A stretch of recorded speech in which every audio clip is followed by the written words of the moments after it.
Good evening, everybody. Welcome to tonight's Planning Commission meeting. Roll call, please. Mayor McManus. Here. Banks. Caprillion. Here. Hockenneck. Got on mute. Here. Easier. Rosenditch. Here. Wood. And Pinker is absent this evening. Pinker's, all right, thank you very much.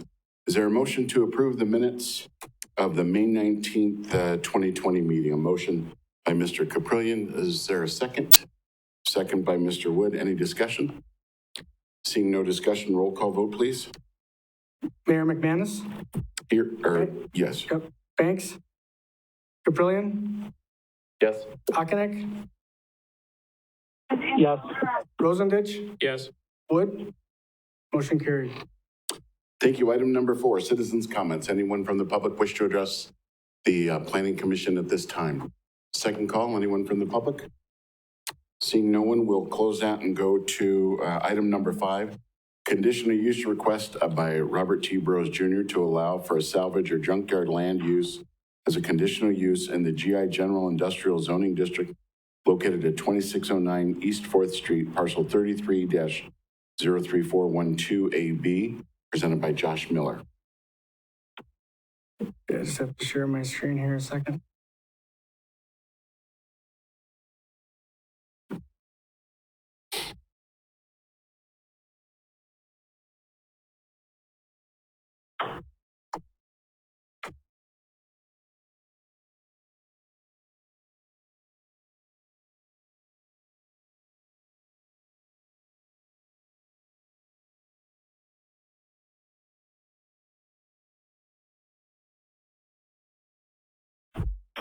Just hang around. Sorry.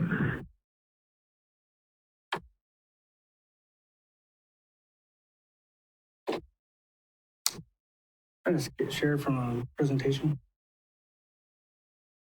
I want to present here, right? Is that your screen? Yep, but I can't share it.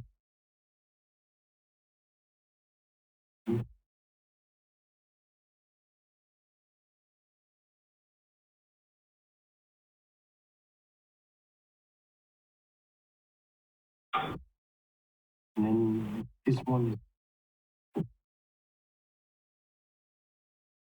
And it won't be presentation. Okay. You can, All right, we're good.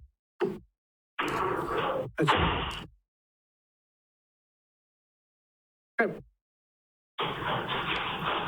Thank you. Ready to go. Sorry about the delay. Okay, so the request is to allow salvage or junkyard land use as a conditional use in the GI General Industrial Zoning District. The address location is 2609 East 4th Street. This is the subject property. You can see it's about 5.68 acres on the east edge of town, kind of on the intersection of Galvin and 4th Street. This is a general industrial area in the community. The applicant is looking to redevelop this property into a junkyard / salvage yard. There are currently, which would also include auto salvage operations. There, on the site, there are 2 buildings that have been raised on the west side of the property. Those were former warehouse facilities. Steve, can you mute again? All right. Okay. So this is kind of the layout of the site as proposed. So there are 2 buildings on the west side that would be used as where the buildings were as just a concrete slab. So those would be used as storage facilities or storage areas, exterior storage areas. To the center is a current office building. The plan would be to at some point, likely this year, would be to raise that building and then replace it with a new office building of a similar size and footprint. The furthest building to the east is currently a building would have to be re-sided. Concrete would be added to the foundation and could be used as a car bay and a receiving area for non-ferrous metals. Some of the site modifications would be, as I mentioned, the office would be replaced with a new office building. They would be looking to add a scale Also would be a privacy fence that would go along the perimeter of the property. Any access to the property would have a blockable gate. The fence would be anywhere from 6 to 8 feet tall, and I think they're proposing barbed wire at the top of it.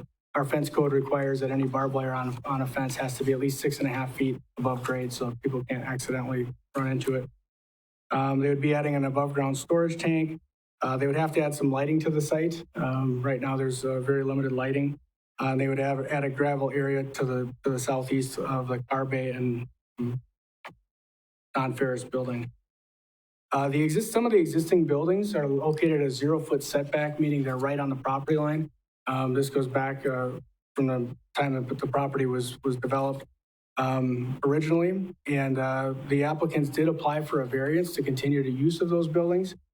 Typically, those buildings would be grandfathered in, but because they're going from a lesser setback, which is generally a 10-foot rear and side yard setback, this use requires a 50-foot setback for all structures and activity areas. And so because they're changing the use, which would increase the setback, they had to get a variance to allow those buildings to be used under this type of land use. Typical junkyard operations, covered some of these. Typical junkyard operations would be the facility shall provide a buffer yard with a minimum opacity of 1, which is basically an opaque wall, along the borders, property borders abutting residential property. That does not apply here. There are no abutting residential properties to this subject property.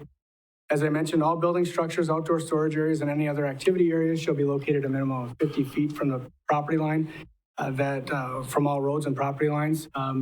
This is what they received a variance for from the zoning board last week. The zoning board is the body that oversees variances, and there's different criteria for allowing variances, but they did get approval for that. In no instance shall activity areas be located within a required frontage landscape or buffer yard. Those do not apply here because there is no residential abutting residential districts. Shall not involve the storage, handling, or collection of hazardous materials as defined by state statutes. The one issue that we see here with this application is the auto salvage processing does require handling of some of those materials. The problem that we have, though, is our zoning code does allow for auto salvage processing. However, this condition or this restriction does not allow it. So it's a contradiction in our zoning code. One of the conditions that we are proposing to address that is any auto salvage operations would not be able to take place until the code is amended to allow for that. I think that they would hold off on acquiring the property until the code is amended to ensure that they can do it. But really, the code has a conflict to it. And typically when there's a conflict with the zoning code, the more restrictive applies, which means the use is allowed, but the actual activities of the use are not allowed. So we've got a conflict in the code. Staff will be coming back with a code amendment to address that. So even though it states that in this part, that's one of the conditions they would have to handle it appropriately. There's actually a lot of regulations for this type of use with the DOR, DNR, and the Department of Transportation. So, and then the minimum required parking was 1 stall for every 20,000 square feet. And that's easy to manage on this site. So the proposed operations would allow for the collection of ferrous metals. They would accept farm machinery, demolition steel, prepared foundry steel, sheet iron and appliances, stove, motor, auto cast and brake drums, baling wire and fencing, electric motors, automobiles, obsolete manufacturing equipment. And then non-ferrous metals would include aluminum, die cast, lead, magnesium, radiators, brass, copper, stainless, zinc, and auto batteries. Some of the other unique items that they would accept would be appliances. And one of the registrations or permits that is required is for refrigerant removal, and that has to be done in a certain standard. So they would be able to do that, I believe that would take place indoors. And there's requirements that they would have to follow in order to do that, which would include air conditioners, dehumidifiers, freezers, and refrigerators. Other unique items would include grills, propane tanks, snow blowers, lawnmowers, bikes, and vehicle recycling. There's some conditions for them accepting some of those items. So I've touched on some of the anticipated modifications. I think I've actually touched on all of them. They would be looking to replace the office at a scale the way the product coming in and out. Add fence with a tarp, green tarp and barbed wire. There would be a space for vehicle parking and equipment and machinery parking.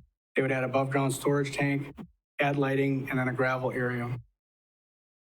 So with that, staff is recommending approval of the conditional use request by Robert T. Burrows Jr. to allow for a salvage or junkyard land use as a conditional use in the GI General Industrial District located at 2609 East 4th Street, parcel 33-03412AB with the following conditions. Any driveway used for exit traffic onto 4th Street shall be hard surfaced from the edge of 4th Street for a distance of 50 feet north of the south property line within 1 year approval of the conditional use permit. So on the site plan, I'll just go back to this. There are 3 driveway access points. They're proposing right now having one customer entrance in the middle driveway. And that is that at one point that was hard surface. It looks kind of, it's seen better days. So it's probably more pulverized than actually hard surface. But then the exit on the west is a proposed customer exit. So you can kind of see the traffic circulation flow. And then on the far right would be business traffic, would be entrance and exit. Staff is requesting or recommending that any operations that would have property or vehicles exiting from the site onto the street would be hard surfaced. The reason we're more concerned about the exiting versus the entrances is that gravel tracks onto our street, and then that causes pitting and potholes and things like that. So you can see that in areas where some driveways, old historic driveways have not been hard surfaced. It just causes the road to deteriorate faster. And if you're, bringing in heavy materials or leaving with heavy materials, that's why staff is recommending that. That's an engineering supported, typically what the engineer department likes to see. So we're not stating that they have to follow their circulation if they just want to use one driveway for exit, or if they're willing to hard surface all 3. But this is just kind of a condition to address the exiting. Proper entrance and exit signage shall be posted on the property line near the access driveways. Material piles may not exceed a height of 30 feet when measured from the ground, just to make, I believe it'll be less than that, but just kind of a measurable thing. A 6 to 8 foot security and privacy fence with gates shall be installed and maintained around the perimeter of the activity areas, adhering to any zoning code requirements for fences. Smelting and open burning would not be permitted. Those are activities that can take place on primary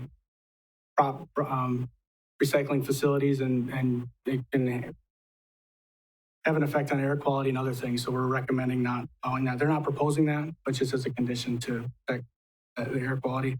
Applicant must obtain and maintain all required registrations, such as refrigerant, licenses, such as auto salvage dealer, and permits for building, fence, stormwater, wastewater from the city, Wisconsin Department of Natural Resources, Wisconsin Department of Transportation for their operations, including but not limiting to those listed in parentheses. Applicant must implement fugitive dust emissions best management practices. Basically what happens is when there's areas of gravel or heavy dust and traffic goes along that, tends to uptick the dirt and the air, and have an impact on air quality as well. So we're just recommending that there's practices in place. The DNR has guidelines that provide those recommendations. Auto salvage operations may not commence until the zoning code is amended to allow for the handling of hazardous materials. Any handling, disposing, or storing of hazardous materials shall meet all local, state, and federal regulations. Operations may not begin before 7 a.m. or end after 7 p.m. Minor site plan changes may be approved administratively, provided they do not need additional exceptions from the zoning code or from conditions approved within this conditional use permit. And I have talked to the applicant. They have some comments on some of the conditions, but they would address those during the public. Thank you. This item does require a public hearing. At this time, I'll open the floor to members of the public who wish to address the commission regarding this request. Anyone from the public wish to address the commission regarding this request? Second call, anyone from the public? Please, when you go to the podium, state your name and address for the record. Thank you. Ryan Groff. I represent Marshfield Land Holdings, LLC, the applicant here. With me is Eric Burrows, one of the owners, TJ Burrows, one of the other owners, and our engineer, Mike Rosnowski, Stantec. Thank you, Chairman McManus, other members, and thank you, Mr. Miller. We submitted I think a comprehensive application. Mr. Miller has done a great memorandum. We just have a few. First of all, if the commission has any questions whatsoever, that's why we're here, including Mr. Rosnowski. And we just have a couple clarifications or questions on the recommendations. The first would be the hard surfacing, or no, sorry. The first would be the hours of operation from 7 to 7. Would trucks be allowed? We're not going to be open for business, but some of our trucks leave pretty early to go out to commercial accounts. Is that going to be allowed, or is that considered hours of operation? I would probably recommend, if the Plan Commission is supportive of that, to include that in the motion, just so it's clear. So if there are concerns or complaints, we can point out that was addressed in the condition. Yeah, that'd be great. And then the only other concern I have is we are going to be going through the process of trying to get the code amended. There is a amendment to the offer to purchase to allow that to happen. So we're not going to be closing on the property unless we can get that. And the only other recommendation I would make in that regard is the item number 1 would be 1 year from the time we close on the property, because I don't know when that's going to happen. Mr. Miller sent us a great email about when his anticipated expectation is when this rezoning or the code ordinance change could occur, but we don't know. So we would just ask 1 year to closing to do that. And if the commission has any questions. We'll get to that after we close the public hearing if need be. Can that, what he just asked for, just be done administratively? Or would we would have to do that in a motion? It's easy to correct in the morning. We can go through the conditions quick and just to update those. If the Plan Commission is supportive of that, we can address that in the recommendation. All right, second call. Anyone from the public wish to address the commission? Final call. Anyone from the public wish to address the commission? And seeing none, we will close the public hearing. Entertain a motion to approve. Motion by Mrs. Banks. Is there a second? Second by Mr. Rosendich. Any discussion? And I guess just to clarify, are they supportive with the changes that the applicant spoke of at the public hearing to allow for truck traffic outside of those hours and to allow the hard surfacing to be within 1 year of the closing date, not the approval of the conditions? And that would not need to be in the form of an amendment to the motion, right? I'll add it to the condition. All right, that's fine. And that's with Banks and Resident? Yes.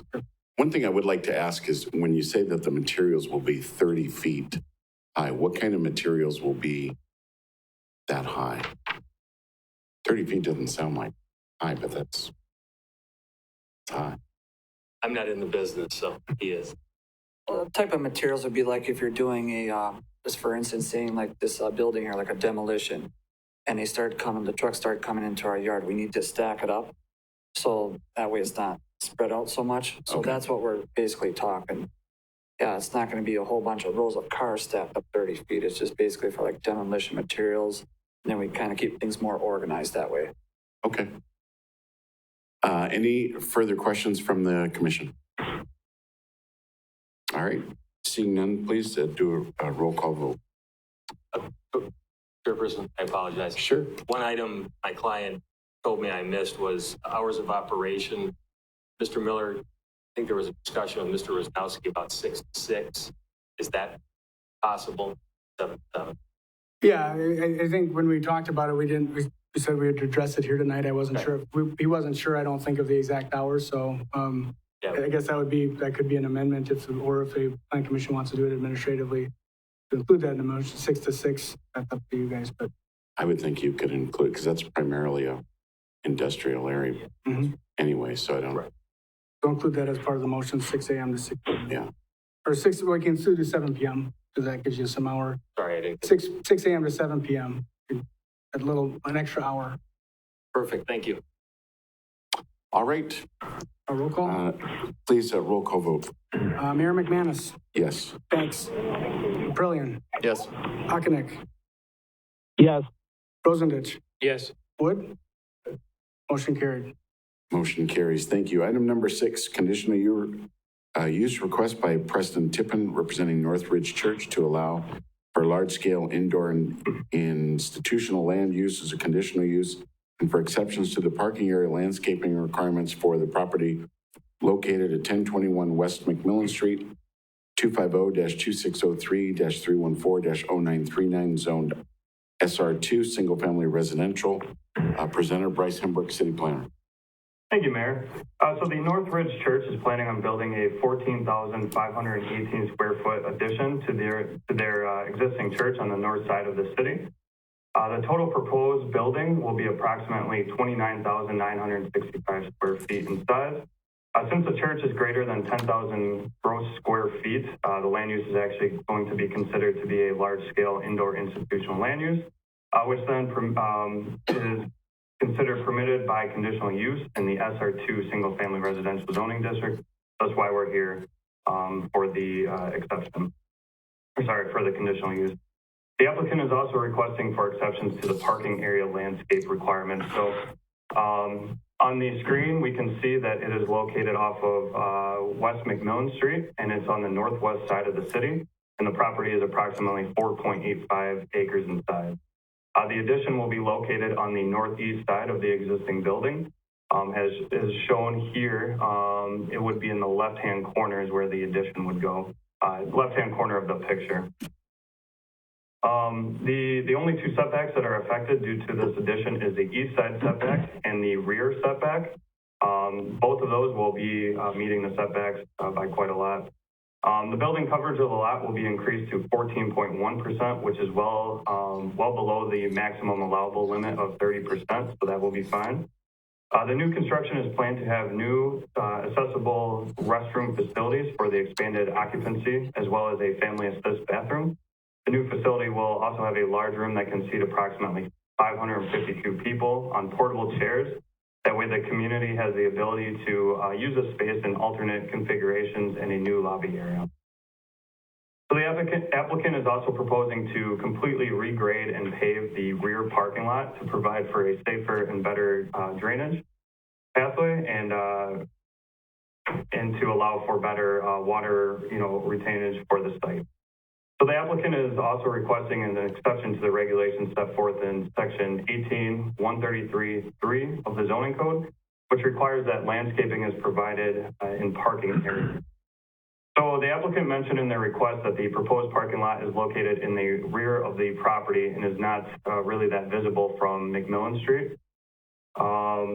They also mentioned that they wanted to relocate the required landscape foliage to the edges of the parking lot to better shield from view to neighbors, as well as to allow the lot to be to be snow plowed a little bit easier. So section 18-133-3 requires that for every 20 off-street surface parking stalls or 10,000 square feet of parking area, including circulation and loading areas, whichever is greater, landscape plants shall meet the requirements. So for new additions to parking areas, landscape points shall be based on the number of new additional parking stalls or the square footage of new parking that is added. There are 111 new parking stalls that are proposed, and thus the required parking area landscaping points is 333. The current landscaping plan shows that they would be well over the required amount, even if excluding parking lot landscape islands, which is one of the things that they're requesting to be exempt from. So section 18-133-3D of the zoning code mentions that parking spaces must be broken up by a landscape island or peninsula at the rate of one island for each linear row of 12 spaces for single row, or for each 24 parking spaces in double row configurations. And Josh, if you could go to the next screen, please. Next one. And so here's just some pictures of a rendering of what the site may look like with the parking rearrangements. And if you could go to the next slide, please. Here's just a picture of the lobby area of the new addition. So it would focus on kind of having a community gathering area, and then there would be a large room. Next slide, please. So this is their landscape plan prior to, if they don't get this exemption for the parking islands to be removed. This is what they would end up probably doing. Now, if you could go to the next slide, please. Here's what they would like to propose. They would like to not the applicant mentioned that removing the parking islands would allow for better snow removal, and they believe it is unnecessary since the majority of the parking lot cannot be seen by the road anyway. So they would propose to have no landscape islands provided. However, there would be a marked pathway shown that would divide the parking stalls and provide for a pathway for pedestrians. If the Plan Commission is supportive of a exception to the landscape island, staff would still recommend adding an island on the east edge of each interior drive aisle, as a portion of the parking lot is still visible from westbound traffic on McMillan Street. Another option could be, instead of landscape islands, staff would be supportive of increasing the east setback for the parking lot and adding more landscaping along the east property line. So this would ultimately still provide the desired landscaping look, but still allowing for easier snow removal procedures. I'll just briefly go over parking. The site plan shows a total of 266 parking stalls on site. The total required parking stalls to be added for the church addition is 105. The church was constructed in 1960, and there was no minimum parking requirement at that time. So at that time, however, by today's requirement, the existing building would have required 100 parking stalls due to the capacity of the building. And so with next slide, please. And so this is just a site plan showing the proposal. So in the northeast corner, or the right-hand corner, is where they are proposing the 14,500 square foot addition. Next slide, please. And so with that, the recommendation would be to approve the conditional use request to allow for a large-scale indoor institutional land use as a conditional use, and for exceptions to the parking area landscape requirements for the property located at 1021 West McMillan Street. With the following conditions. Number one, minor site changes may be administratively approved as long as the changes do not result in the development becoming non-compliant with this conditional use permit and or other code requirements. Number two, applicant shall provide a 7-foot landscape island to be located along the eastern edge of each interior row of parking, or 60 landscape points per 100 feet of parking area along the east property line from the northern part of the new addition to the north property line. Number three, applicant shall provide either 160 landscape points or 60 landscape points per 100 feet of parking area with a 6-foot solid fence along the north property line from the east property line to the start of the stormwater pond to the west along the northernmost property line to serve as a buffer. All the required landscape points shall consist of coniferous species, either shrubs or trees, or the final landscaping plan may be approved administratively. And number five, the walkway in the parking lot shall be clearly marked and no parking shall be allowed in the path. Thank you. Thank you, Bryce. This item does require a public hearing. At this time, I'll open up the floor to members of the public that would like to address the commission regarding this request. Anyone from the public wish to address the commission? Second call, anyone from the public? Ma'am, please go over there to the podium and state your name and address. Okay. This is deja vu for me. I'm Chris Tippen, and we own property on the north side of this. And we didn't get these plans until tonight. And it looks like the parking lot's going to be in our backyard. And this happened to us when we were living on Shawano, where we had a assisted living place put right next door to us. So we've moved to a new place, and now we have a parking lot in our backyard.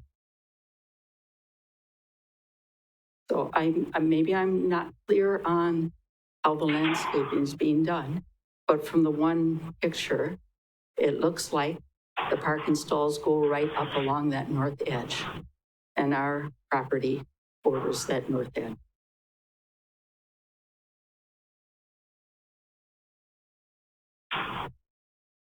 Your property borders the north edge.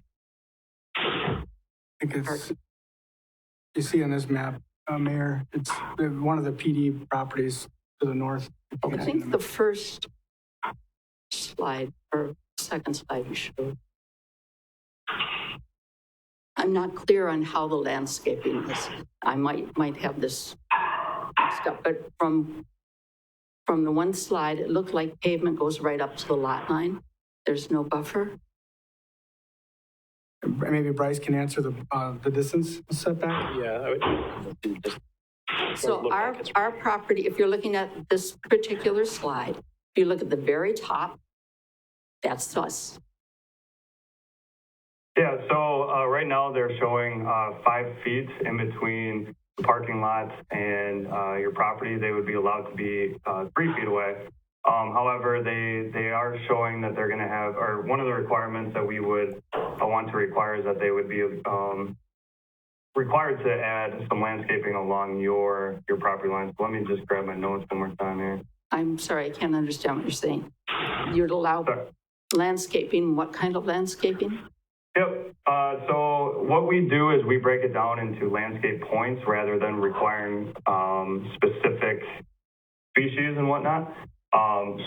So in this case, we would require that they would have to have 160 landscape points or 60 landscape points per 100 feet of parking area with a 6-foot solid fence. So essentially, they would either have to have a 6-foot solid fence and 60 landscape points per 100 feet of parking area, or 160 landscape points per 100 feet. So essentially, a large maple tree would be worth 40 points. So in this, if they chose to do the 160 landscape points, they would need 4 maple trees per 100 feet along the northern border. Okay, that's our south exposure. We were considering putting solar panels on our roof for that south exposure. So putting a great big maple tree is not going to be helpful for that project. There might be some other kind of landscaping that could go on. Well, and also one of the requirements was that I said that they shall consist of coniferous. So I guess I misspoke. It would be more like an evergreen tree instead of a maple. But I just used maple just because it was a pretty distinctive tree. Okay. Well, that would be worse because then it doesn't drop the leaves in the winter. I'm just wondering if there could be some adjustment to the landscaping, maybe a row of 6-foot tall something, or some kind of landscaping that would give us some privacy without shading our site. Can we request that they? Yeah, I mean, that's really the part of the condition. They're requesting an exception to allow for to allow not to do the landscape islands. There's minimal requirements for landscape right now on the north side because it's a planned development versus a different type of. My concern is, can we request that the asphalt doesn't go as close to her? You can. You're going to lose parking then. Right. That's the one thing you'd have to look at. Is that a retention pond on the west side? There's a retention pond. Is there any worry about runoff coming off the? I believe they'd have it graded to handle the stormwater. Would have to go to the storm pond before it would leave the site. And so I think one thing you could do is you could require. I know the applicants are here. They'd be probably willing to talk about maybe some of the options. They could do a solid fence, some type of a privacy fence with some, evergreen shrubs or something along that too. Because they're at nighttime you want to keep the lights from going north into the. That's not a question. The lights would be nice if you could do something about the lights, because there's a lot of light pollution. And, like if we go out at night, we look to the north, we can see stars. If we look to the south, the lighting goes up. It's not shielded. Any new light would have to be full cutoff, which means it's down straight. New light would address the new portion of the parking lot, but I think there's opportunities to negotiate or talk through with the applicant what they're willing to do. That's ultimately up to the plan commission members. I guess what I'd really like to see is some kind of a buffer between, and 5 feet is okay. I mean, they do a good job of keeping things mowed. They're really a good neighbor. I just want to make sure that we don't end up with a lot of shading to our site or runoff onto it or anything like that. Okay, after the public hearing part, we'll ask the applicant about that. Okay, thank you. Thank you. Second call, anyone from the public wish to address the commission? Final call? Anyone from the public wish to address the commission? Seeing none, we will close the public hearing and entertain a motion to approve. I need to talk. I don't know if I approve right. Yeah, we would probably want to straighten out the conditions. Yeah, we want to say the conditions before we approve. Wouldn't we normally do that inside? Normally, when it gets more complicated when you do that, if we could maybe talk to the applicant That's first and fine. see what. Sir, could you go on up there and we'll...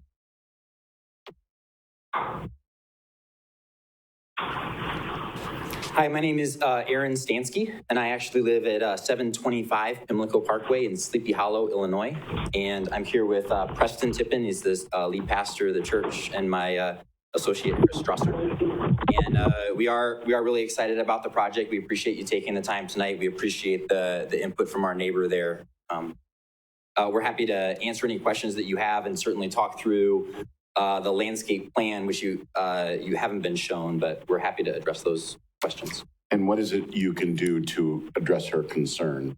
Yeah, I mean, I think the current plan is to go ahead and provide a 100% shield all the way across there. And we do have various plants and bushes and things like that wouldn't grow up super tall, so it wouldn't block the solar. And they're actually really nice looking plants and stuff that tie in with a lot of some of the other plantings and things that you see around the building. Also, since we're redoing the entire parking lot, we're also replacing all of the lights that are in the parking lot. So they're all of the lower lights. They all shine directly down, and they have zero bleed out. They're the new LED lights that are pretty standard in a residential area. Any questions from the... I have a question about the walkway. Yeah. How are you going to do that in the winter? Make sure that it's always clear and parking spots. Yeah, that was going to be a question that I had. Typically, what happens is you plow the parking lot and then you take cones and you just place cones at those walkways. And part of the reason to do that as well is it's difficult for a car if there's been a little bit of snow to even know there's a walkway there. So if you have the visual cones as you kind of proceed down and you're looking for parking spots, you're kind of aware that a kid might run out in front of you or something like that. So that's typically how that's handled. Ma'am, did that address your concerns about the landscaping by your property? That's adequate? And we can show you some actual pictures and stuff of the plantings that we have in there. We're happy to work with our neighbor to make sure it works for her. Great. All right. Thank you. Any other questions from the commission for them? No? Seeing none, then we'll look for a motion to approve. Steve Ocknick, motion to approve. A motion by Mr. Ockenick, second by John. Any discussion? I guess we should get clarification on what the conditions are. Do we want to include? One of the conditions is that The lower shrubbery. shrubbery and then work. So on the north, so one of the, condition number 3 would basically look to be replaced with 100% shielded screening with lower growth shrubs, right? Yep. And then, There was also like an either or on the islands and stuff, but then you mentioned that you could handle some of that administratively. So yeah, so item number 2 talks about the applicant shall provide a 7-foot landscape island to be located on the eastern edge of the row, or allow the landscaping to be on the eastern edge of the property so they don't have to have the islands. But then they would increase that from,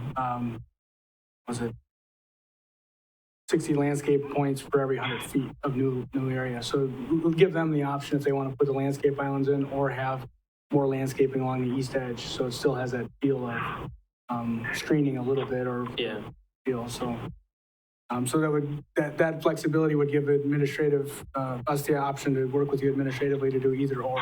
okay. Provide additional landscaping if that works for you guys. And that's the way the condition's stated, so. All right. All right. Seeing no further discussion, please vote. Roll call. Do Ockenick? Get him on. Yes. Okay. Banks? Yes.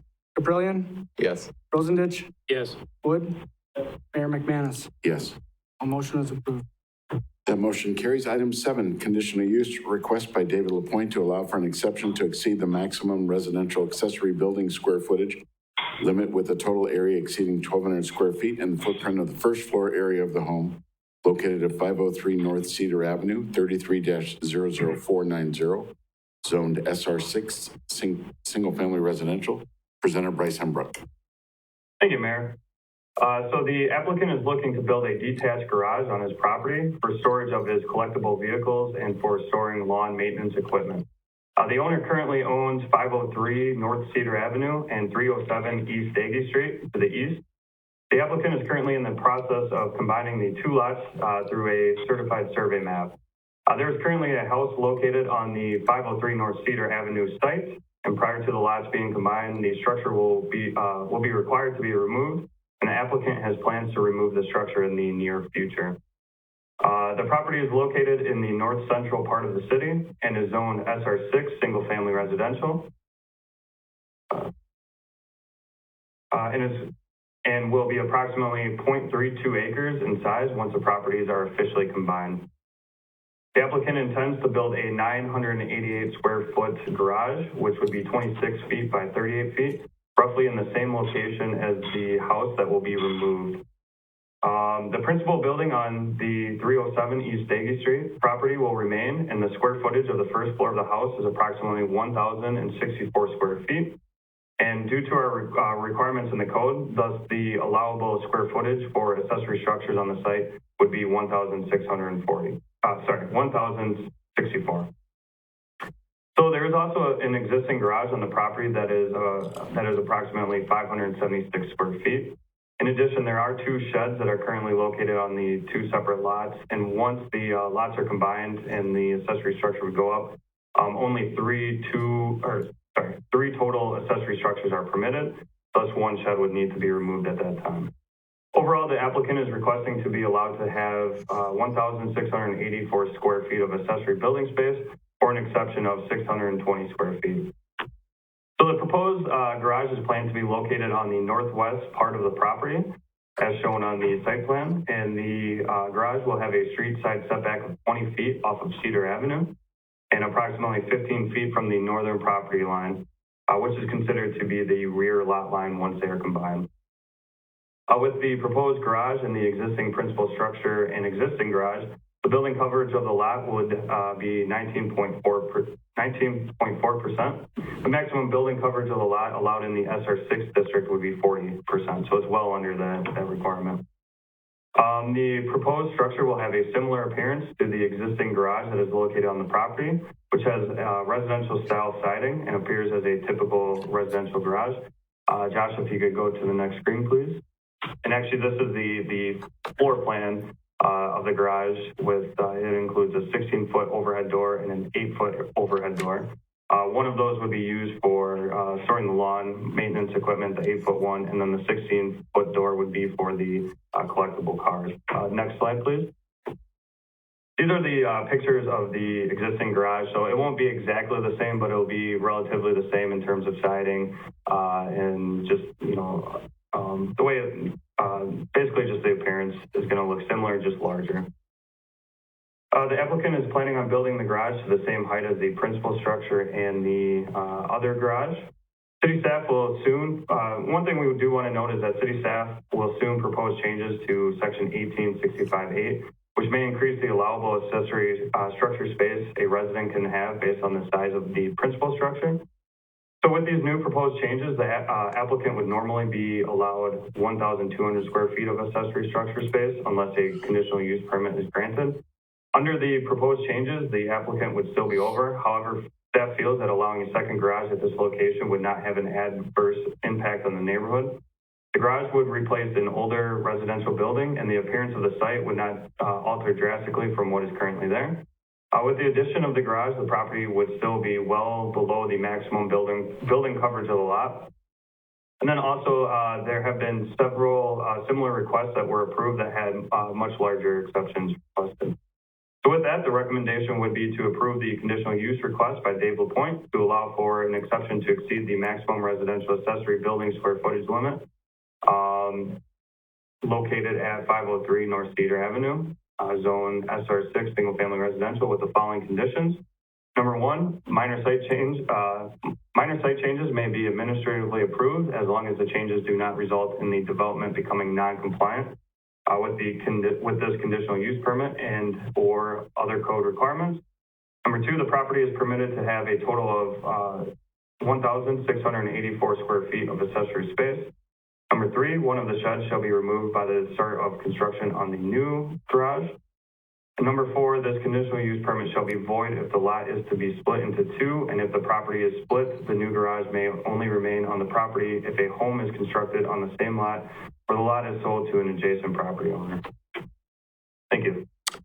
Thank you, Bryce. This item does require a public hearing. At this time, I'll open up the floor to members of the public that wish to address the commission regarding this request. Anyone from the public wish to address the commission? Second call, anyone from the public? Final call? Seeing no one, we will close the public hearing and entertain a motion to approve. Motion by Mr. Wood, second by Mr. Caprillion. Any discussion? Seeing no discussion, roll call vote, please. Mayor McManus, Yes. Banks, Trillion, Yes. Ockenick, Yes. Rosendich, Yes. Wood. Motion carried.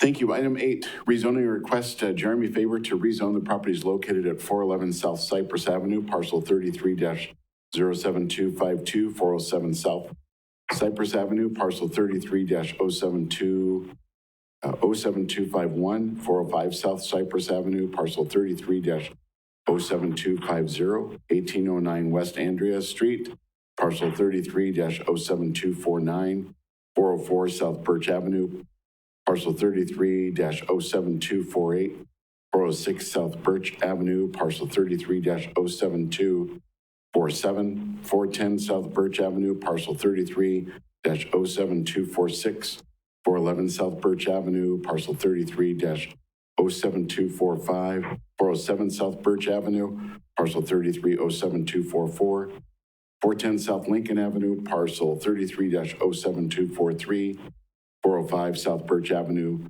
33-07242, 403 South Birch Avenue, parcel 33-07241, 1704 West Andrea Street, parcel 33-07240, 1708 West Andrea Street, parcel 33-07239, 1800 West Andrea Street, parcel 33-07238,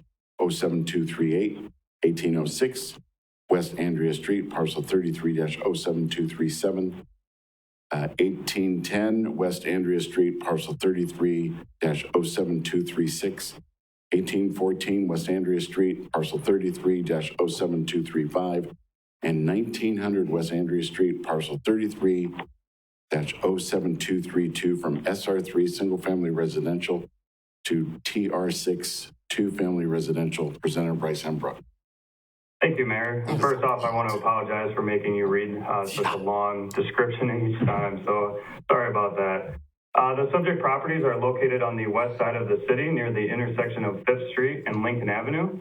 The applicant is interested in rezoning 19 properties from SR3, single-family residential, to TR6, two-family residential, in order to have the option to build duplexes and increase the allowable density. The applicant is also interested in potentially developing one lot into a cottage court, which would include single-family homes at a higher density, but with a shared open space concept.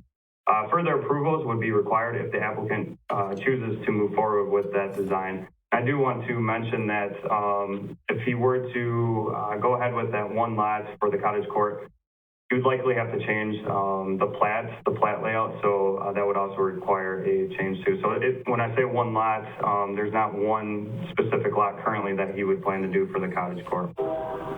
According to the future land use map, the subject property is located in the medium density residential district.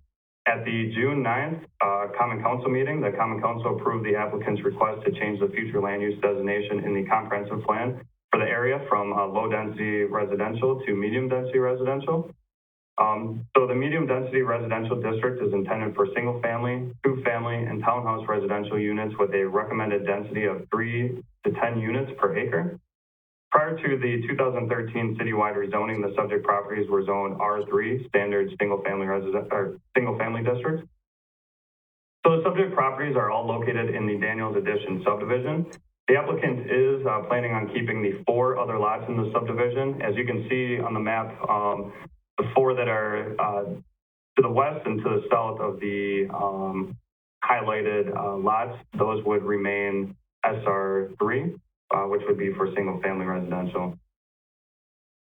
The requested zoning district, 2-family residential, TR6, is intended to create, preserve, and enhance areas for moderate density single-family detached dwellings at an approximate density of 6 dwelling units per acre. Sorry, single-family and 2-family. All subject properties would meet lot size and lot width requirements for the TR6 zoning district. There are 3 properties that would not meet the minimum lot width for new duplexes if the plat were not to change. But they would meet the requirements for new single-family homes. So one of the developer's initial concept plans shows that the lot layouts may be rearranged, as I mentioned, and the proposed road may change. This layout would likely require the applicant to vacate the plat and possibly replat the subdivision. A plat approval would require a review by Plan Commission and Common Council. So if those changes are not made, the rezoning request is approved, those 3 lots would be slated for single-family homes. So the subject properties are located in a predominantly residential area with some institutional land uses located nearby. To the northwest and east, the properties are mainly zoned SR3, single-family residential. And I'd say about 90% of the land uses are single-family. There is a church to the north, First Presbyterian Church, and there were some vacant lots, I believe, to the east. To the south are single-family homes zoned SR2, single-family residential. So there are only 2 properties located within 750 feet of the closest boundary that are zoned TR6, 2-family residential. And these properties are located to the southwest along 5th Street. So traditionally, this area has been intended for single-family residences, but with the recent changes to the future land use map, these properties may now be suitable to be rezoned to allow for higher densities and possibly allow for duplexes and townhomes according to the future land use map. The applicant stated that he intends to construct single-family homes and duplexes in the subdivision, and both land uses would be permitted by right in the TR6 district. The applicant is also interested in building cottage court style housing, which would require additional approvals through the Plan Commission and Common Council. So that would be more towards the southern part of the property is where he was thinking of doing the cottage courts, and the duplexes would likely be on the north side near the church. Cottage courts are also referred to as pocket neighborhoods, and they are housing developments that consist of multiple single-family cottage-style houses located on one property and consist of shared open space. These houses are often relatively small in size and are built at medium to high densities. These communities are often focused on encouraging social interaction with neighbors and creating a sense of community. The rezoning request does not specifically focus on whether or not to allow cottage courts, but staff wanted to briefly discuss the applicant's future vision for some of the property. So overall, the comprehensive plan in 2017 and the housing study update in 2019 both recommend to increase higher density development and provide for a variety of housing options when it is considered feasible. One of the overall recommendations in the Chapter 9 land use section of the comprehensive plan is to support a variety of housing types and densities that provide desirable housing for all demographics. As of the applicant's current vision, there would essentially be 3 different types of housing provided and could provide housing for people of varying socioeconomic backgrounds and demographics. Goal 4-3 of the comprehensive plan also recommends to, quote, encourage new types of plan developments such as pocket neighborhoods or cottage courts, which encourage shared open space and medium to high density single family development, end quote. So city staff does want to also mention that there has been strong growth for 2-family units in the city since 2017. In that time period, there have been approximately 17 duplex units constructed, which is more than the amount that were built in the 10 years prior to 2017. The housing study mentioned that there was an inadequate supply of duplexes, and it was recommended that the city should increase the supply of duplexes. So far, the newly constructed duplexes have been sold and rented quickly after completion. However, it is difficult to tell if these new duplexes will begin to saturate the market. If the rezoning request is approved, a developer could technically have the option to build up to 16 duplexes. That is not the plan at the moment right now, but it is worth noting that that would be a possibility. In TR6, as I mentioned, it would allow for single family and two family. So it wouldn't necessarily mean that if TR6 is approved, that it would be all duplexes. It would allow for flexibility and a diverse housing stock. Next slide, please. So based on the proposal's consistency with the recommendations of the comprehensive plan, staff would recommend the Plan Commission approve the rezoning request and direct staff to prepare an ordinance for Common Council consideration. Thank you. Thank you, Bryce. This item does require a public hearing. At this time, I'll open up the floor to members of the public that wish to address the Planning Commission regarding this request. If you do choose to go up, just go to the podium and state your name and address for the record. My name is Stan Sharon, 1711 West 5th Street. This development is just to the north of our property.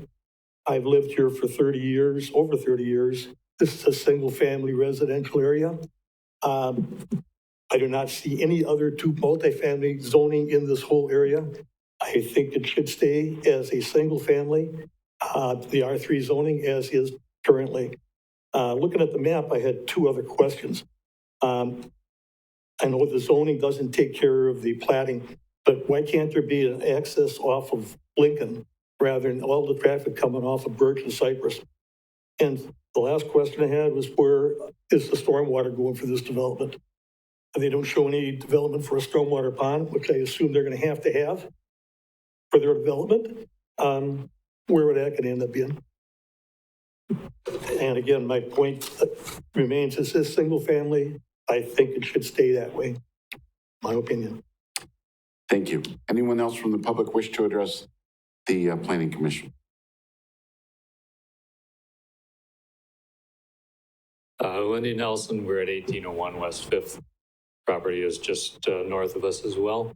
And I guess what's unclear for a lot of this is there's a lot of vagaries in the request. It says they can do this, can do that, don't know exactly what it is. So it's hard to know whether to speak for or against. The other situation is, I agree with Stan, that this is single family residential, the whole area is.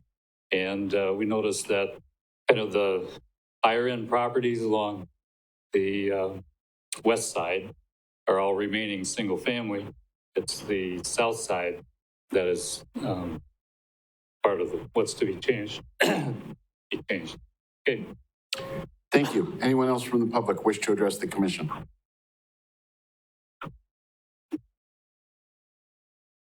I'm Kim Blazinski at 1813 West 5th, right next to Lindy. And we also have the same concerns, especially with no street coming off from Lincoln, the higher end houses adjacent to Sycamore, the backyards of Sycamore, and it remaining single family also. And I guess I would like a little more explanation of what the cottage housing is. Can I just second with this? Thank you. Anyone else from the public wish to address the commission? I am Mary Nelson, and I live at 1801 West 5th, so we border on Birch, which is where one of your streets is going to come in. One of the things in the neighborhood that's been discussed is that that's a really tight area for as many people as you're putting in there, for garbage trucks, fire trucks, snow plows. When you look at that just being a U and there not being any other access or place to leave that neighborhood. And when I checked in on this initially, I was told that, well, this wouldn't devalue your properties. I personally disagree that if you're going to put little duplexes like are on Adams, in our neighborhood behind our houses, that isn't going to devalue our properties. And I think if it's been a single family neighborhood, which is how most of us bought our houses in that area, at least the ones that are bordering this property should all stay single family. We are one of the two southwest corner ones you're talking about doing the small homes on. And the ones that exist by this builder already are on, just on slabs. There aren't even basements. Doesn't look that great to those of us in the neighborhood. Thank you. Thank you. Anyone else from the public wish to address the commission?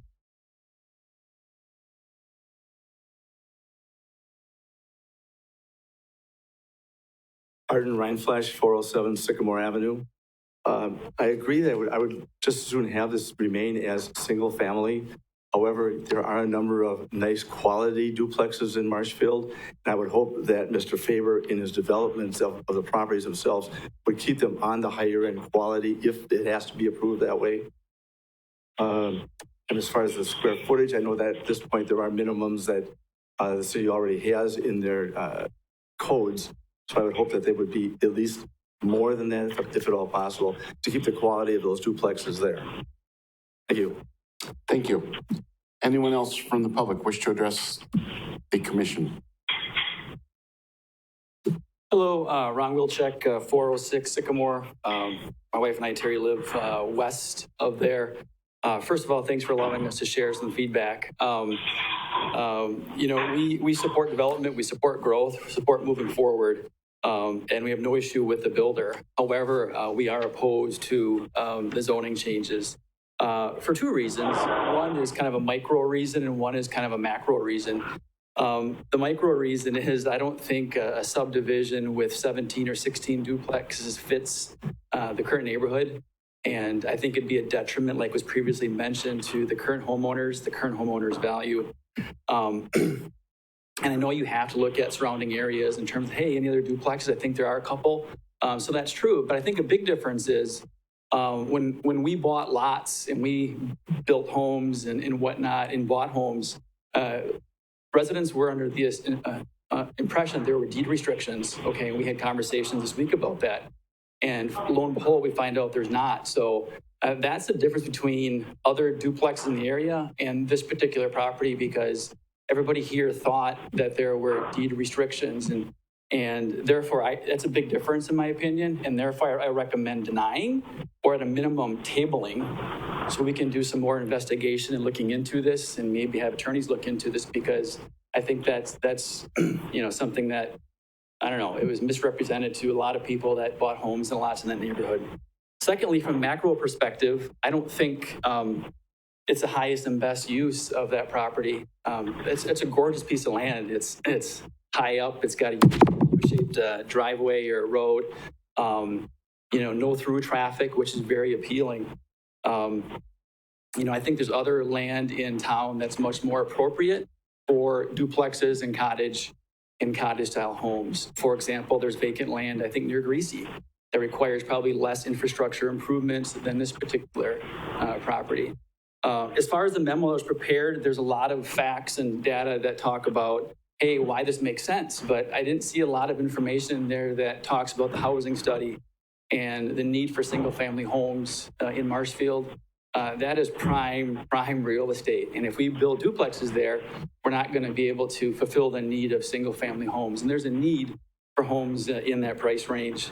The housing study also talks about leakage. You know, people are choosing to buy homes and build homes in surrounding communities. The housing study said 56 new homes were constructed in 8 surrounding communities in the previous 5 years. In Marshfield, and 119 were built in surrounding communities. We're missing out. And if we allow this subdivision to be built on some prime real estate, you know, that's not going to help our single family home situation. And I'm pretty sure people that decided to look elsewhere, you know, buy homes, build homes, didn't say, God, I can't find a good duplex in town. Therefore, I'm going to, you know, move to Stratford, Auburndale, or Plover, or Wausau. I also think, you know, there's a comment made in the memo about, hey, are we saturated? We don't know. There's been a lot of duplexes built. There were 10 built in 2018, 48 planned to be built by 2020, and 50, and then that's 58, not including this new development. So the comment in the memo states that, difficult to tell if we've reached saturation point. Well, I hope we don't, build this and realize that we have a saturated market for duplexes, because there has been significant growth. So I think it's important to have some vision, as a city. What maybe feels good today may not be the best interest of the city going forward. And, I think there's risk. I think if this goes through, you can look back in 10 years and think, man, we should have maybe kept that single family homes. But I think it's very unlikely that, if this stays single family homes, you look back and think you regret the decision, because it makes sense. There's a strong need for single family homes. So I recommend, either denying it and also, or tabling it so we get more clarification. There's talk about changing roads, changing lot size. There's a lot of variables here that we just don't know. So therefore, I recommend, based on the two things, either denying it or tabling it for further clarification. So, thank you. Thank you. Anyone else wish to address the commission?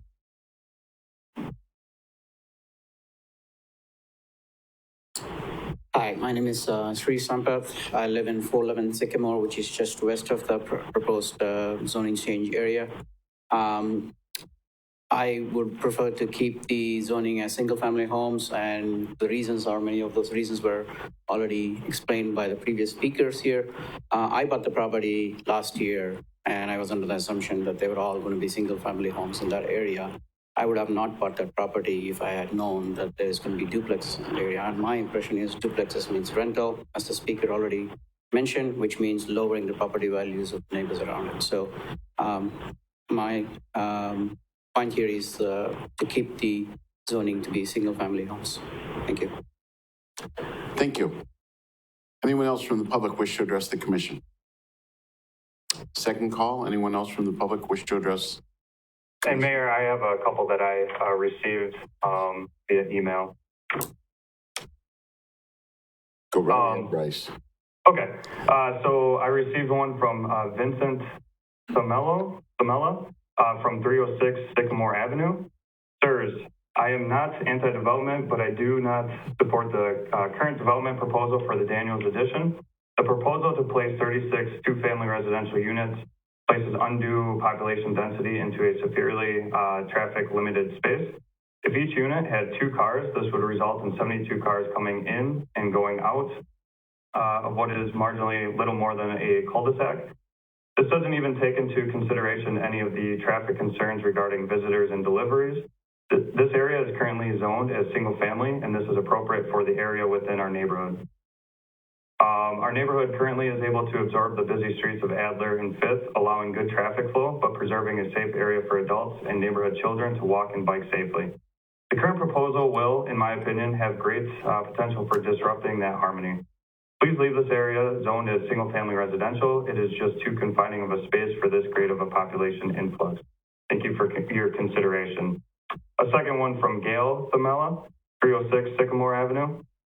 Dear Bryce Hembrook and the Marshfield City Plan Commission, in 2007, my husband and I built our home at 306 Sycamore Avenue. We've enjoyed 13 years in this quiet, friendly, low traffic, and slow-growing neighborhood. We've seen 6 new houses go up on this stretch of Sycamore, one being completed right now, sidewalks on Sycamore, and the city bike path on Adler installed, and city-planted trees on the boulevard grow and flourish. Most of all, we've enjoyed getting to know our neighbors and their families. I'm concerned about the impact the proposed Faber development will have on my neighborhood, and I urge the Plan Commission to reject the rezoning request.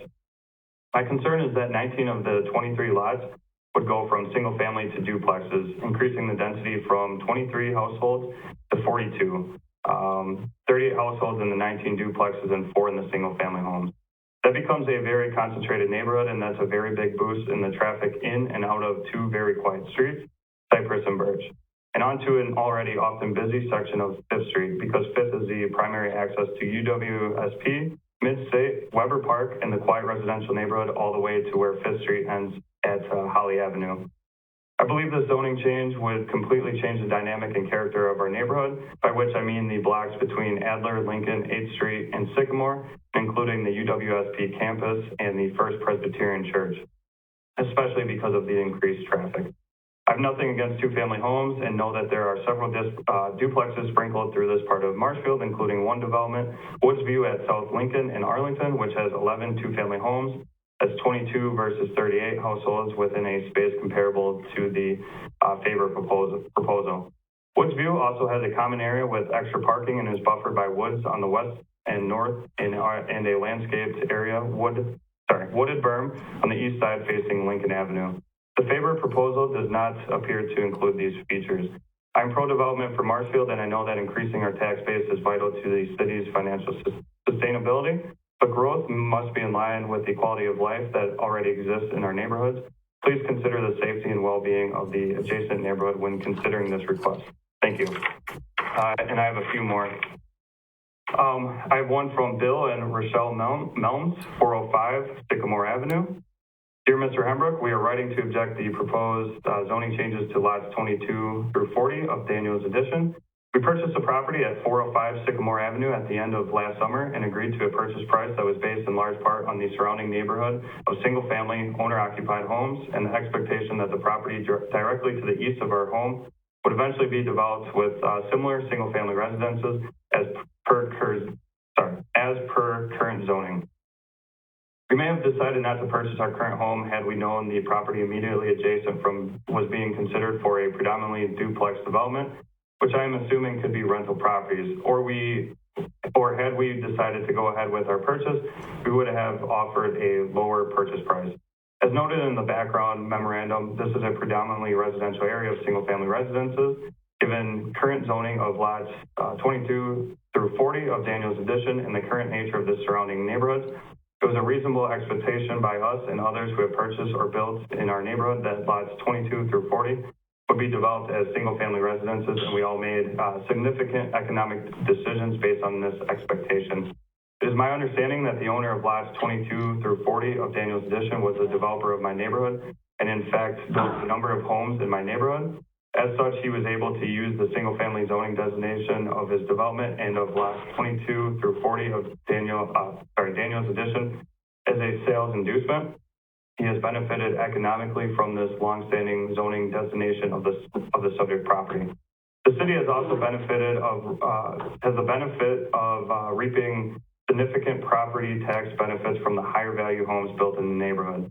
It could be argued that my neighborhood would look much different if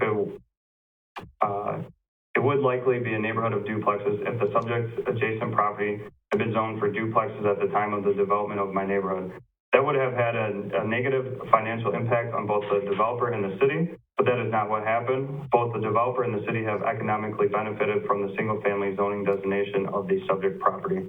According to the background memorandum, the developer has had a difficulty selling the subject property as currently priced and zoned. The property as currently priced becomes more financially attractive if it is rezoned and developed as predominantly duplex rental properties. We argue that there is a better solution for the seller to lower his price point so the property can be sold and developed as single-family residences as currently zoned. If the property is rezoned to address and accommodate the developer's economic concerns, the developer will be made whole and reap his price point, while the real cost to sell the property will ultimately be borne by my neighborhood, as the values of our home will likely decrease.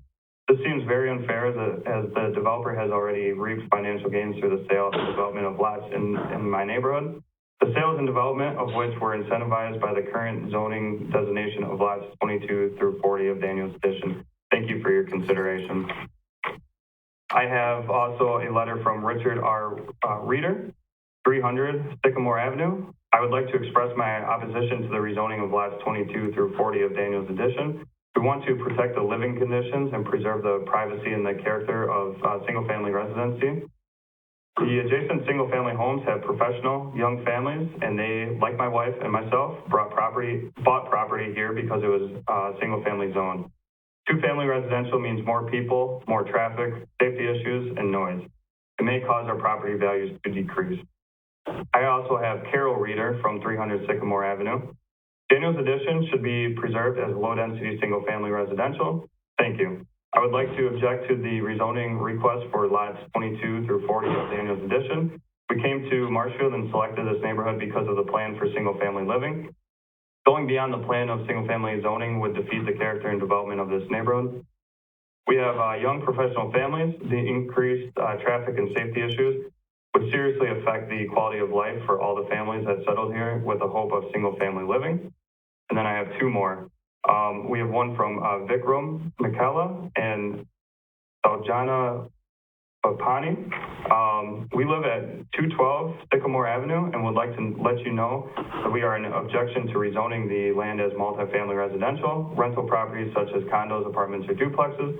We do not have any objections to single-family residential homes. I talked to Bryce Humbrick over the phone concerning the same.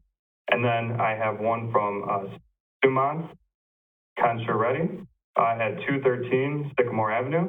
I would like to register my opposition to rezoning requests for lots 22 through 40 of Daniel's addition from single-family residential to two-family residential. There are no two-family homes in the surrounding area around the lot. Rezoning the lot would put two-family homes right in the middle of single-family homes, causing the property values to drop. And that is all the emails that I have received. Thank you. Third and final call. Anyone from the public wish to address the Planning Commission? All right, with that, we will close the public hearing. Entertain a motion to approve.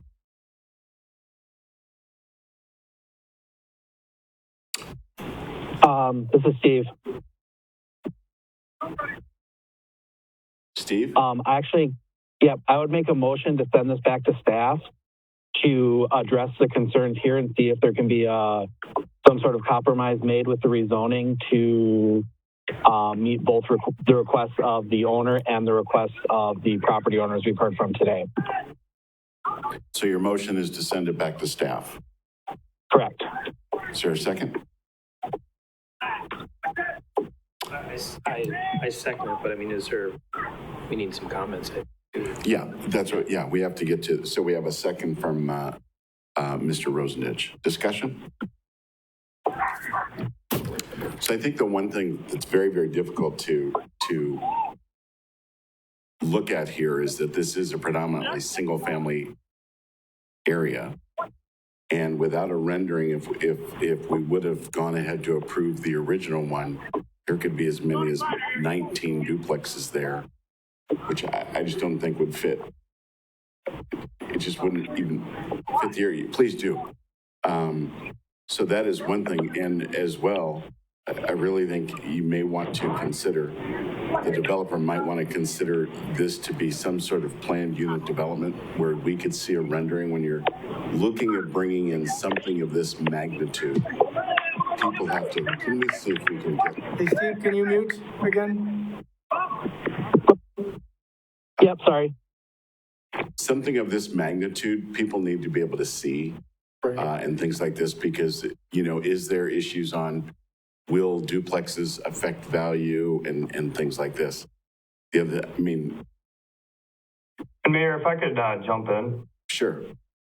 Yeah, so one of the reasons why it seemed pretty vague for a lot of people is because this is ultimately one of the first steps in making the concept plan that he first came to us with.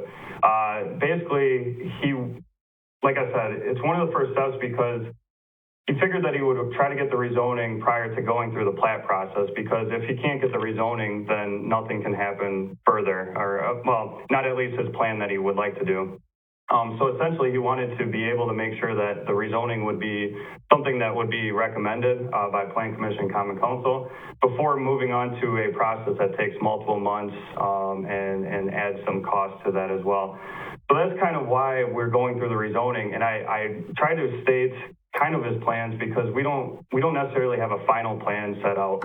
Now, he could do, as you mentioned, Hold on, Bryce, just 1 second. That is exactly the problem.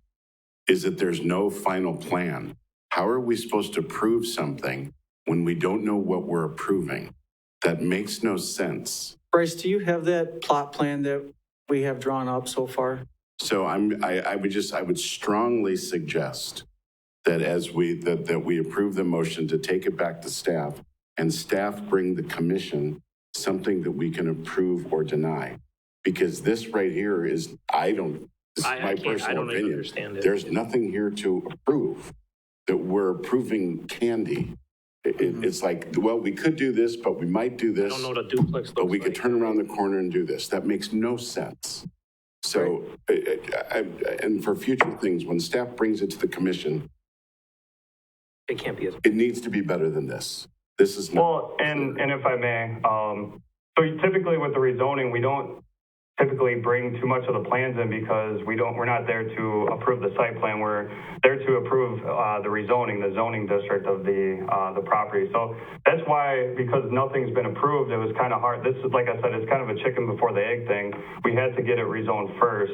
And so one of the things that we were going to suggest was, if Plan Commission doesn't feel comfortable with allowing rezoning for the whole property, they could suggest that, either to do it as a plan unit development or to allow for the duplexes, on the north side of the property. So essentially it was kind of tough because we had to bring, this first before he can really move forward in the process. I do have a concept plan, that I can show, but, obviously nothing's been approved. So it's kind of tough to, show this because then it kind of adds confusion. And I know that there may be already some confusion. But like I said, this is kind of step number 2 after the comprehensive plan amendment request. And so I will go back to the comment that I just made in the fact that we cannot, I really don't care about the chicken and the egg. I mean, the bottom line is, because if we come back and we say, okay, you can put in 22 duplexes here, but that's not my intent. I'm actually going to put up 12 single families and then 8 or whatever duplexes. And then you come back and you get the rezoning, and then you come back and go, oops, I meant I'm just going to put in 24 duplexes.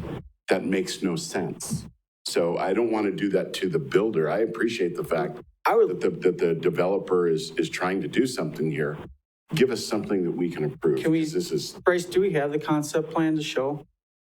Yeah, I can pull that up if Josh lets me. But we're not to that point, because right now we would be, it's a concept. I mean, if you don't have renderings and everything else where you could come to citizens here who live in that area, I don't see it.